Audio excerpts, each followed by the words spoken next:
supremasi hukum tidak hanya berlaku bagi masyarakat, tetapi juga bagi intern pemerintah sendiri, bagi institusi-institusi, bagi ABRI, bagi Polri. Supremasi hukum itu berjalan.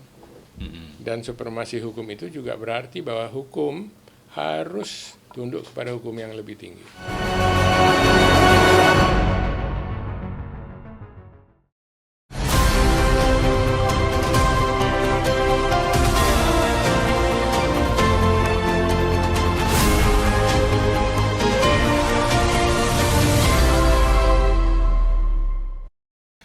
Sobat Leader di mana saja Anda berada, kita kembali berjumpa dalam Leader Channel TV dalam program seperti biasa Arsitek Konstitusi bersama sang arsitek Dr. Jacob Tobing. Kembali Pak Jacob, kita berjumpa. Halo, selamat sore. Are you enjoy today, Pak? I like it very much. Thank you very much. Saya senang kalau Pak Jacob senyum dengan keberadaan beliau di usianya yang sudah tidak muda lagi, tapi masih semangat untuk memberi pencerahan pada publik ini soal konstitusi yang pernah beliau dan teman-teman di MPR itu geluti, dan sudah ada tuh barangnya yang kita rasakan jalankan sekarang kan konstitusi tahun 2002 itu, hasil amandemen. Ini kan orang sampai teman-teman tanya, Prof. Mahfud MD juga pernah nanya, itu Pak Jacob masih ada ya katanya gitu. Beliau itu orang yang konsisten dengan sikapnya itu Prof. Mahfud. Oh iya, dia bilang gitu. Saya juga melihat hal yang sama, tapi Pak Jacob itu kan tenang, tapi sikapnya itu soal konstitusi ini tegas sekali masalahnya. Soal implementasi itu urusan kalian, tapi soal konstitusi benar ya Pak ya? Iyalah, itu kan prinsipnya negara hukum. Pak Jacob dan Sobat Leader, salah satu perubahan paling mendasar dalam konstitusi Indonesia adalah penegasan bahwa Indonesia adalah negara hukum. Prinsip ini menjadi penting, menjadi fondasi bagaimana kekuasaan dijalankan, dibatasi, dan juga harus diawasi. Nah, saya ingin coba kita connect dengan sang arsitek konstitusi itu. Pak Jacob, mengapa negara hukum menjadi prinsip fundamental dalam konstitusi Indonesia? Ya, karena itulah bentukan ya yang menyebabkan kita bisa untuk menegakkan prinsip-prinsip yang ada di dalam Undang-Undang Dasar itu sendiri. Pertama tentunya adalah supaya semua prinsip yang terkandung di dalam pembukaan itu memang bisa menjiwai batang tubuhnya, karena ini negara hukum. Gitu. Prinsip itu sebetulnya. Jadi tidak bisa orang mendatangkan pikiran-pikiran dasar yang berasal dari luar yang tidak diuji dengan ketentuan-ketentuan yang ada di dalam Undang-Undang Dasar. Semuanya harus di dalam batasan itu. Apa itu yang dibilang Indonesia negara hukum itu hukum adalah panglima? Iya, dalam hal ini yang harus kita pahami adalah hukum itu jangan diartikan hukum yang tertulis misalnya mengenai hukum pidana itu saja, tidak. Tapi keseluruhannya yang dimulai dengan kita punya pembukaan Pancasila yang ada di dalamnya sampai terus semua lengkap. Jadi harus dilihat dari sisi konstitusinya, bukan hukum pidananya saja. Iyalah, hukum pidananya pun hari harus ini yang orang maknai karena hukum panglima seolah apa-apa tuh hukum bisa jadi pisau silet itu. Lihat aja perdebatan itu kan alasan atas negara hukum. Sepanjang hal-hal yang dikemukakan itu memang bersesuaian dengan prinsip-prinsip dasar yang digariskan dalam Undang-Undang Dasar. Itu gunanya waktu kita menciptakan undang-undang dan ketentuan-ketentuan hukum itu selalu harus teruji dan berpuncak, bertaut kepada prinsip-prinsip dasar dalam Undang-Undang Dasar kita. Tidak boleh ada ketentuan hukum yang berlawanan dengan itu. Para penegak hukum, ada jaksa, polisi, pengacara, itu mereka semua yang diambil keputusan itu harus pertama melihat KUHP-nya dulu atau konstitusinya? KUHP-nya dulu. KUHP-nya Karena dulu. harus bertingkat begitu. Oh, KUHP. Jadi memang pada waktu menyusunnya itulah yang di atas-atasnya ini dulu juga sudah harus taat kepada ketentuan yang ada dalam Undang-Undang Dasar, khususnya pembukaan. Jadi dari KUHP baru dia lihat kepada harus kompatibel dengan konstitusi. Iya, dan dalam hal ini sebetulnya yang lebih pertama-tama harus menanggung jawab itu adalah mereka yang berada dalam posisi waktu membuat KUHP ini. Kalau KUHP-nya udah jadi, kalau si jaksa atau penegak hukum ini harus lihat lagi jauh ke atas, sebaiknya memang begitu idealnya, tetapi kan susah juga. Tetapi kalau sudah dibuat oleh para penyusun ini dulu dengan baik, mereka pun masih tetap harus melihatnya, tetapi boleh dikatakan dengan melihatnya tidak melihatnya dalam kerjaan sehari-hari itu sudah menegakkan hukum dengan baik. Kalau Indonesia negara hukum, rakyatnya kan butuh keadilan hukum dan kepastian hukum. Iya. Betul kan Pak ya? Iya, kesisteman kita kan menjaga itu. Sementara sampai hari ini masih rakyat belum percaya, belum ada kepastian hukum, belum ada keadilan hukum pada warga Itu harus negara. ditegakkan, tidak begitu aja datang sendiri. Karena rakyat itu kan masing-masing pribadi itu juga harus berusaha untuk itu. Dan semua yang bertanggung jawab dan terlibat juga harus menegakkan itu. Tidak demikian saja. Kalau misalnya saya aja harus mengerti itu semua, ya gimana caranya buat saya ngerti sampai kepada hukum pidana pasal sekian-sekian itu. Ya memang dalam berbagai kasus hari ini Pak Yaakob memandang apa yang disampaikan dalam makna dalam negara hukum itu dalam pasal 1 ayat 3 Undang Dasar 45 itu. Ya, ya itu kan tiang dasarnya. Ya. Tapi sampai ke bawahnya itu kan sampai juga misalnya kalau kamu di jalan itu pakai jalur kiri ya, gitu. Itu kan ketentuan hukum yang kalau ditarik ke atas sampai-sampainya ya ke situ juga. Gitu. Jadi kita harus memang mentaati hukum-hukum ini, tapi di lain pihak kita juga harus selalu bisa menguji hukum yang ada pada tataran di bawah ini adalah konsisten dan taat asas kepada yang ada di permulaannya. Begitu. Iya, iya. Karena saya dalam apa yang saya riset itu kan tentara saja dari institusi TNI itu, tentara itu kan melaksanakan keputusan politik negara. Dia hanya laksanakan, dia tidak pernah bilang, oh ini nggak bisa, kita nggak bisa laksanakan ini. Jadi walaupun itu bertentangan dengan nuraninya, tapi itu sudah keputusan politik negara, dia harus laksanakan.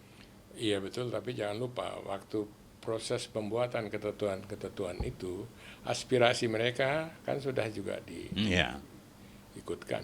Ya. Nah sekarang kalau dalam implementasi Indonesia negara hukum, berarti hukum itu bagaimana supaya misalnya menghadapi kekritisan dari masyarakat, termasuk masyarakat sipil dan sebagainya.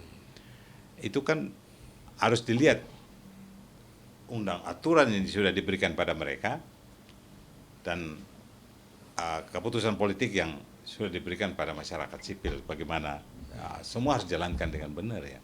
Iya, dan itulah gunanya ada suatu penerangan dan semacam penerangan hukum lah terhadap masyarakat. Pada tingkat yang lebih konsepsional, kita kan sengaja membangun yang namanya Mahkamah Konstitusi. Ya. Jadi tidak boleh ada ketentuan-ketentuan pada tingkat perundang-undangan ke bawah yang bertentangan dengan konstitusi. Sejauh ini Pak Yaakob melihat sejak amandemen 25 tahun lalu, seperempat abad ini sudah berjalan? Lumayan, tetapi ya tentu aja sebagai bangsa yang hidup. Persentasenya berapa menurut Pak Yaakob itu? Wah, Kalau menurut saya sih sekitar 50-an% lah ya. Baru segitu, berarti masih Iya, banyak sekali, iya. masih kelemahan ya, Iya. masih lemah. Itu lebih kepada sisi-sisi pelaksanaan yang kadang-kadang memang tidak mengerti. Masyarakat umum termasuk juga petugas-petugas itu tidak selamanya otomatis begitu dia sudah ngerti semua, tidak. Di situ pentingnya selalu ada pencerahan, ada apa namanya, pelatihan dan lain sebagainya itu. Memang ini selalu disebut di dalam konstitusi itu bahwa Indonesia negara hukum, bukan negara kekuasaan. Hukum ini dari produk politik kan. Iya, tapi produk politiknya pada akhirnya tidak boleh bertentangan dan berbeda dengan intisari daripada Undang-Undang Dasar. Itu sebabnya negara hukum. Sebab kalau misalnya itu sampai pelaksanaannya kemudian di bawah berbeda, masing-masing maunya sendiri, berarti itu bukan negara hukum lagi. Peranan dan posisi daripada Undang-Undang Dasar itu sendiri sebagai ketentuan hukum yang tertinggi jadi sudah dilanggar. Karena ini sangat transparan. Kita lihat dari Jokowi satu periode ke sini dan sekarang pemerintahan menjalankan itu apa namanya, partai-partai semua kan ke satu titik kekuasaan. Semua semacam yes man. Lalu di mana kita bilang negara ini kan berarti negara kekuasaan. Iya. Kan Pak Yaakob tadi kasih baru 50 menit, saya bisa memahami ini karena berarti connect-nya dengan keadaan yang sekarang kita hadapi ya. Di sini menjadi terpanggil tanggung jawab daripada masyarakat, kaum intelektual, apa namanya, organisasi-organisasi kemasyarakatan. Di situ terpanggil. Mereka harus melakukan tanggung jawabnya juga sebagai warga negara. Jadi semuanya harus berperan, tidak hanya peranan daripada mereka yang ada di pemerintahan, tidak. Juga para mahasiswa, juga para organisasi-organisasi kemasyarakatan itu. Bisa satu pihak, bisa juga mereka keliru. Pemerintah juga harus bekerja begitu. Jadi saling mengkoreksi, saling menegakkan, saling memperkuat gitu. Pak Yaakob dulu kan pernah jadi mahasiswa, aktivis. Kalau dibanding sekarang, waktu itu kritik apa yang paling dibenci oleh mahasiswa waktu itu? Di tahun 50-an, 60-an itu? 60-an. Ya memang karena nggak boleh berpikiran yang bebas begitu. Artinya tidak boleh melakukan, katakanlah mengkritik hal-hal yang dilakukan pemerintah itu kan tidak boleh. Kalau sekarang sebetulnya bukan hanya tidak boleh, udah bebas, udah kemana? harus malah dilakukan terhadap ketentuan-ketentuan hukum yang mengikat, Ya. yang lebih tinggi lagi begitu. Setelah reformasi, mengapa reformasi ingin menegaskan supremasi hukum itu? Justru di situ sumbernya. Supremasi hukum tidak hanya berlaku bagi masyarakat, tetapi juga bagi intern pemerintah sendiri, bagi institusi-institusi, bagi ABRI, bagi Polri. Supremasi hukum itu berjalan. Dan supremasi hukum itu juga berarti bahwa hukum harus tunduk kepada hukum yang lebih tinggi. Peran lembaga-lembaga peradilan misalnya dalam ini, dalam menjaga Indonesia supaya tetap berwibawa negara hukum itu di mana Pak? Peran mereka itu lembaga terutama apa, lembaga mana saja menurut Bapak yang harus menunjukkan bahwa, dan penegasan seperti apa agar Indonesia ini dianggap tidak wibawanya rendah soal penegakan hukum sebagai negara Satu hukum. intern sendiri dari kehakiman ya tentu saja, kejaksaan tentu saja. Tetapi juga para masyarakat dalam hal ini terutama yang pertama-tama adalah kaum intelektualnya. Nggak bisa tinggal terima beres saja, terima enak aja, nggak bisa. Kita tanggung jawab semua. Jangan kita biarkan terus nanti marah-marah begitu aja. Ini kita punya kerjaan bersama kok, masing-masing di tempatnya, dan di tempat tanggung jawabnya masing-masing. Nuansa amandemen waktu itu agar semua bersama-sama mengawal ini ya. Iya. Ada pesan yang kuat Betul. itu. Iya. Ini adalah milik kita bersama, kita jaga bersama, kita tegakkan bersama. Jadi bukan ego-ego sektoral. Nggak bisa. Bikin lembaga ini, lembaga gua, ini lembaga dia. Iya, itu akan terjadi selalu. Tetapi nanti ada lembaga lain yang akan melihat itu gitu. Saking asyiknya orang untuk Iya. menegakkan prestasinya, bisa-bisa dia langgar. Betul. Tapi kan ada yang lain lagi yang ingatkan. Betul. Nah, Hidup dia, hidup gitu. kalau itu membayangkannya kalau semua berperan itu kayak apa nih negara Iyalah. ini? Malah akhir-akhirnya pun setelah semua yang enggak, mahasiswa bergerak. Kita kan kerjanya itu dulu. Saya tuh melihat Pak ya, Indonesia dan Amerika ini hampir mirip ini. Demonya besar-besaran gitu loh. Di Amerika ya sekarang ini kan demo-demo, kalau kritik itu terhadap presiden atau Iya, pemerintah. sekarang yang Trump. Di Indonesia juga, kalau dia udah ngamuk tuh udah, tapi Indonesia pakai destruktif Iya, segala macam. memang itu kita harus anggap itu modal kita. Memang secara penduduk kita juga terbesar di dunia nomor Iya. 3 ya, tapi nomor 4 lah kita terbesar di dunia. Tapi ya kita juga sudah mulai membangun masyarakat sipil yang juga cukup berpikiran dan aware gitu ya, dan bisa mengambil tanggung jawabnya. Tadi Bapak bilang kan masih sekitar 50-an% itu saya juga ikut merasakan dan itu prihatin ya. Menaikin dari 75-80 masa nggak bisa ya sebagai negara hukum itu. Lah ya butuh waktu lah, tapi kan semua kita harus ikut bekerja, ikut mengingatkan, termasuk leader mengingatkan ini sekarang. Betul. Ada keprihatinan Bapak, dari itu kenapa saya memilih jalur pencerahan. Ya, Jalur pencerahan kepada masyarakat orang-orang seperti Bapak untuk memberi, kan saya tidak ngerti dalam proses itu, tapi Bapak yang bagaimana bergulat dari masa muda saya ingin mengambil itu sebagai legacy supaya kita semua ini ada mata rantai sejarah itu secara estafet terus, jadi kita selalu bercermin para pendahulu, mereka-mereka yang telah mengambil keputusan untuk Republik ini. Kita nggak bisa melihat kita punya sendiri, nggak mungkin. untuk itu kita memang harus punya perhatian dan minat. Modal yang utamanya itu.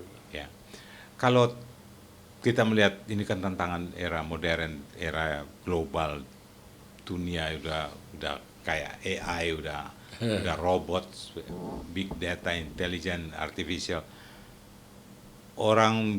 Muka orang bisa dirubah jadi kayak seperti apa, dan kita ngomong lain bisa, suara kita kok bisa kayak ngomong itu. Ini kan tantangannya lah itu. tantangannya.